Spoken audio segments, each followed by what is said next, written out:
Hey, this is Tamago. Welcome back to Railing. In the previous episode, we got a storage room with thumb symbol storage, extended drawers, as well as reinforced chests, finally getting rid of that chest monster that has been haunting us for the whole series. So we are still heading to our goal of rail building, and one important aspect of that is having the rails auto-craftable because that speeds up the process significantly. But a key ingredient to rails, whether that is vanilla or modded with the MTR mod in this case, is iron. And if you remember 2 episodes ago, we painstakingly mined a bunch of iron from a iron vein or cluster, whatever it's called, for the beacon bases. And yeah, I don't want to do that again. So today we are building a iron farm to finally address that issue. So this iron farm design is by Lazy Farms. I'm not sure if I pronounced that correctly. I'm assuming the one in the name is pronounced as an I, but yep, Lazy Farms.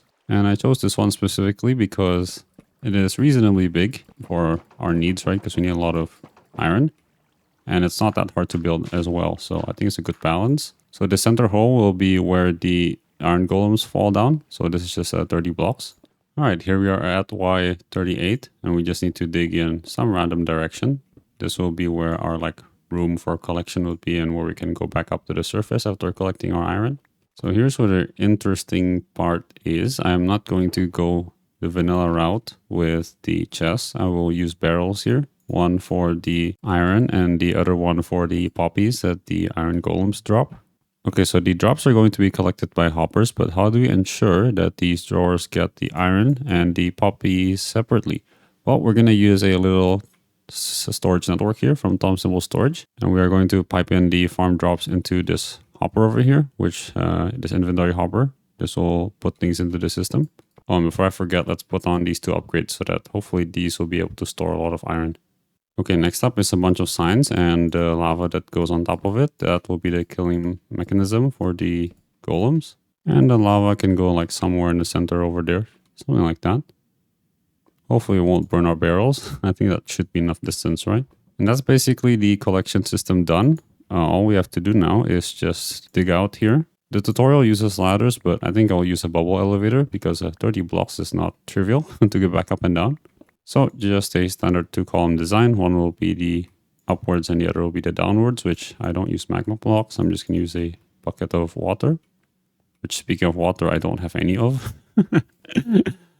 Oops. Well, fortunately we do have some ladders. So for now we'll have to do the ladder way.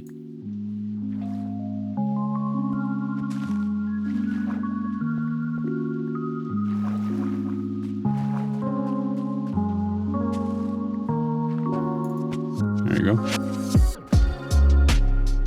Ta-da! There's our bubble elevator. Now finally we just need some kind of beacon. Just a level 1 this time. So we can access our stuff from our main storage area. I'm very tempted to put it over here. Well, that would be bad though. We need skylight. So perhaps this middle area would be fine. I mean, it will be in the middle of the way, but I don't think we'll visit this area so often. And I also want to preserve the symmetry as much as I can. Yeah, just got another beacon before with another wither. We had a lot of skulls remaining, so it wasn't that bad. And the idea is we just need to connect this to the inventory connector. And of course, let's get some skylight real quick. So I'm just going to take a piece of glass like so and dig all the way down. And there should be our skylight with that sound. Very nice. And I guess we can have a bit of haste 1 here. Not as good, of course, but you know, it's still something. Oh, actually. Oh. I didn't know haste 1 was enough for this pickaxe. Look at that. Okay, let's see how the wireless linking works. I'm going to put a bit of iron over here just as demonstration.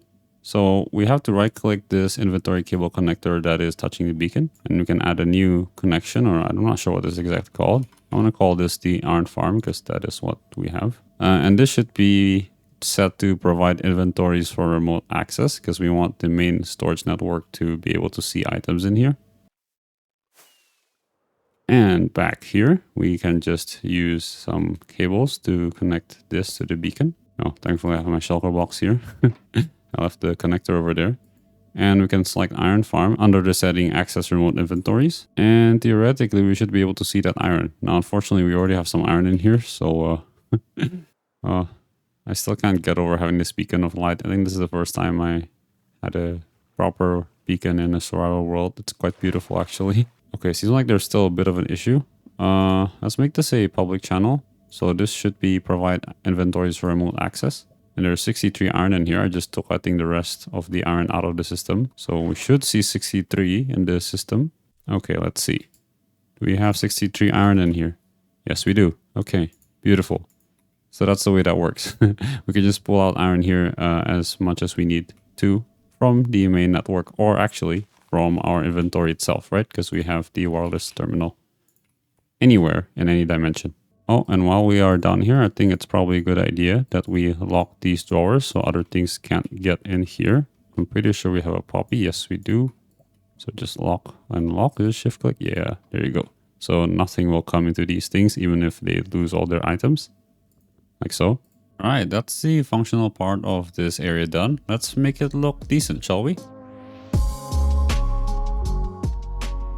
So the very first thing I did was I moved the beacon down a block after realizing how annoying it is in a small room, and also hid away the inventory cables by painting them. Here I'm continuing a similar block palette as I'm liking it quite a lot, and so that we have a consistent theme with the jungle frame, the basalt or dark outlines around the beacon, a jungle leaf ceiling here with cobblestone on top of it like in the animal pen, as well as terraformed walls like in the storage room. I also decided to add some copper that I found while digging this area out, helping to add a little bit of a color to an otherwise boring grey wall. I also tried to make the killing chamber fit the style a bit better by adding the cobblestone stairs, although I definitely did not handle that lava very safely.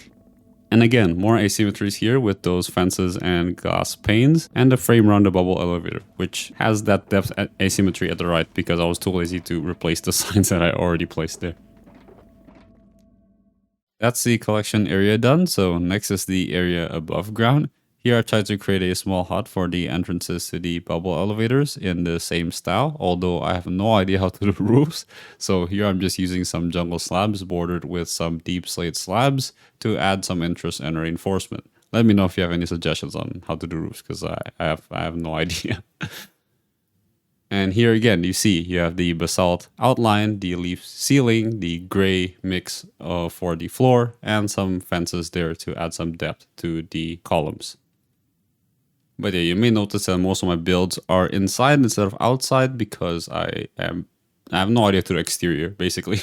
I just let the natural terrain drive my things. So, you know, outside of Card Zone, hopefully I'll slowly learn how to build exteriors and how to build outdoors. But yes, I'm filling in the center hole with the same mix of gray blocks. More on why later though. Because I have to fill in the caves surrounding this area. I'm not sure if it will be a bit of a problem. I'll explain why I think it may be a problem later on with the iron golem spawning mechanics. But you know, better be safe than sorry, so I decided to just fill in the ones that I have found. In case there are other mis-spawnings, I guess you could call it that, of iron golems in other areas, I will have to fill them up later on as I find them in Xaero's minimap or something. But yes, the reason why I'm using the same mix of gray blocks is because I have this lore in my head. I know, first time, I usually don't really use lore, but I thought it would be appropriate here. Just imagine there was an asteroid long ago that made this crater, and now it has turned into our iron farm, hence the bunch of stones and whatnot that is around there. Bit of a mess. Kind of like an A2 meter, but at a much smaller scale. So yeah, that's the rationale behind this. I thought it looked pretty cool in the end for what it is. But yeah, here's the build in first person if you're wondering. Here's the crater. Here's the hut. Here's the entrance down to the collection area. And here's the collection area. But of course, we are not done yet. There are no villagers here, and no zombies, so there are no iron golems spawning yet. So let's get to the villager mechanics, shall we? So how do villagers spawn in iron golems then? Well, just reading from the Minecraft wiki, it can basically be summarized as follows. First, the villager must be able to sleep. Second, iron golems must be pushed out of the way so more can spawn. You know, they're not too close to the villagers anymore. And third, there must be enough villagers that are panicked, in this case 3. And finally, iron golems must be able to spawn somewhere. There's a valid spawning area for them. Now, on that matter of spawning spaces, it is slightly complicated. I don't think I fully understand it, but the gist of it is that they try to spawn a iron golem within some rectangular box around the villager. That box is of size 8 along the X and Z axis, plus and minus 6 on the Y axis. That is why the people in the comment section of that video say that the surrounding area must be flat for about like 9 to 10 blocks because they don't want golems to spawn up there. But actually, because our spawning space is underneath a hill, it is actually even better because that is even further away from the villagers. So I don't think that that fits in that bounding box. So they can't spawn other than in that area that we have specified with the water. And yes, they can spawn in 1 block water. That is why the farm works. It is also why most tutorials say that you shouldn't build a iron golem farm that is in a village because they can conflict with these iron golems that are over here. But yeah, now it's just a waiting game with these villagers, right? Because we need 12 villagers and I could set up a villager breeder, but I guess this is fine too by me. Oh, and of course I forgot to add the beds, so I have to do this breeding thing all over again. Oops. Okay, so let's make the chambers where the villagers and the zombies would be. So here's how the tutorial says it. We dig 2 blocks diagonal to the corner here. So we will start digging a 3 by 7 hole here. And we want to dig away from our water hole over there. So we do want to go this way in a 3 by 3 fashion. And 3 beds can go in this area over here, like so. 2 slabs on the left here and a trapdoor just over here that is closed. And dig a 2 deep hole in here, just these segments. Place a bolt in the center for the zombie and dig out of here. And on these stairs we need to have torches all the way up here to prevent golems from spawning. Trapdoors here so that the zombie can enter later on. But yes, hopefully you can start to see some of the mechanics of why this works, right? Because you do have the beds, you can sleep, you do have the zombie, they are scared, there are 3 of them, and this is a valid place for the golems to spawn. And they get pushed by the water into the killing chamber, allowing more iron golems to spawn as they leave the villagers' range. Okay, so I think the breeding is mostly done. They have grown up mostly. Here is a villager over there. Here is a bunch of them over here just hanging out unemployed, which is good because we are about to move them. I thought it would be easy because we do have the carrier mod in here, but no. You can't carry villagers, which is understandable. I did try to look up a lasso mod, but they have some complicated rules as well. So, well, vanilla method we go, I guess.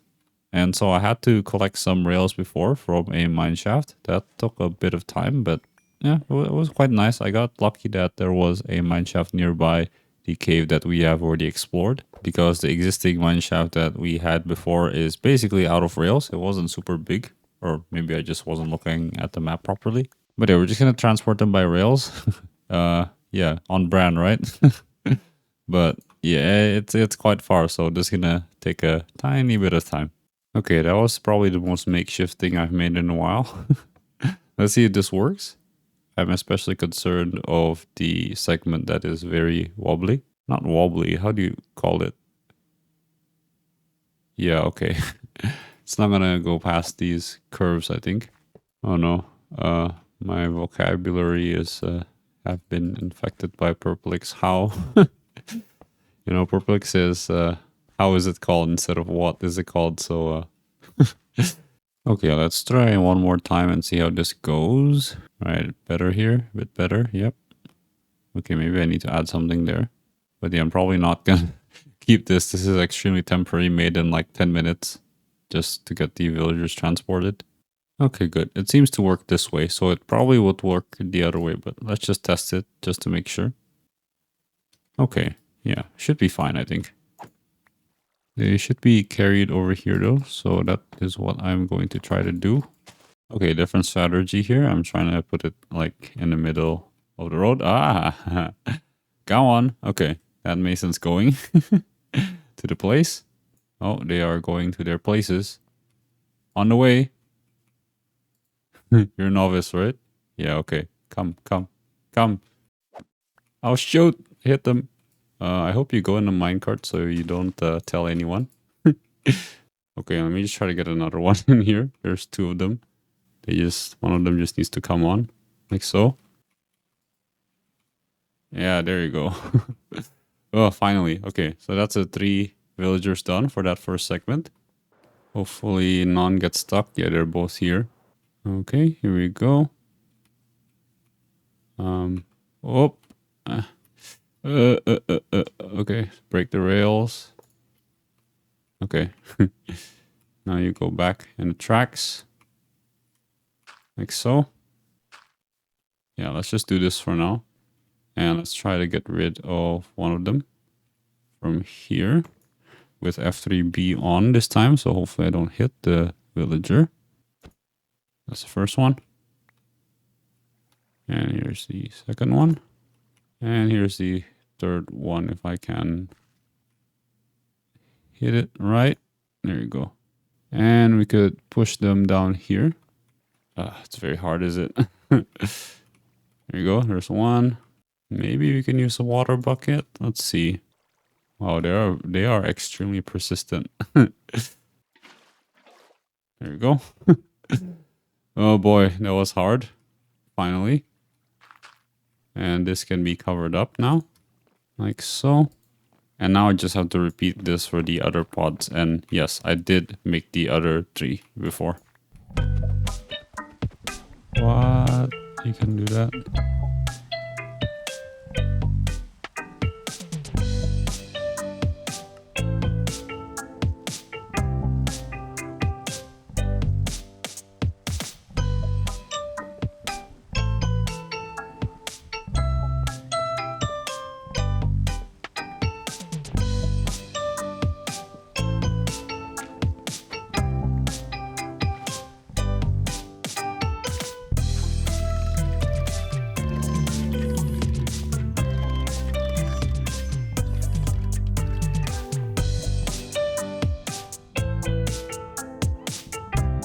Oh boy.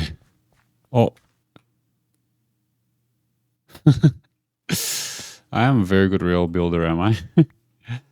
Okay, well, it seems that this has formed a bit of a village as well. You can see some cats over here. That's kind of funny.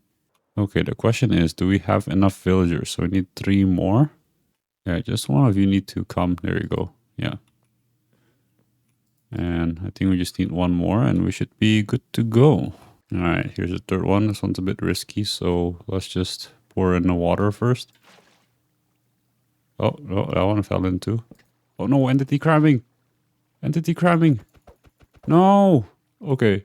Oh, I don't want to deal with another death again. Oh, okay, that was close. I don't think anyone died, right?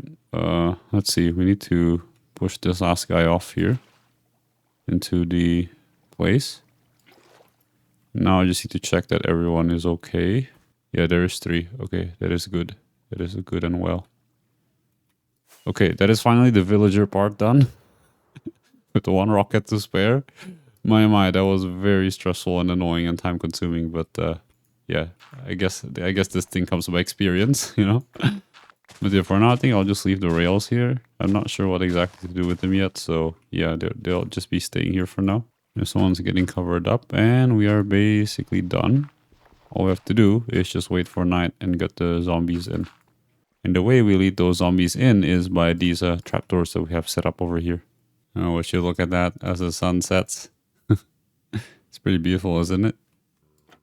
So just one of you, not both. I don't know if I can do that though. Okay, there you go. Just 1. And they should be interested in the villagers. I'm not sure that is working. Okay, there you go. I think it's working. Let's get the second one over. Sorry, this is the first time I'm doing this, so you can tell I'm not very good at it.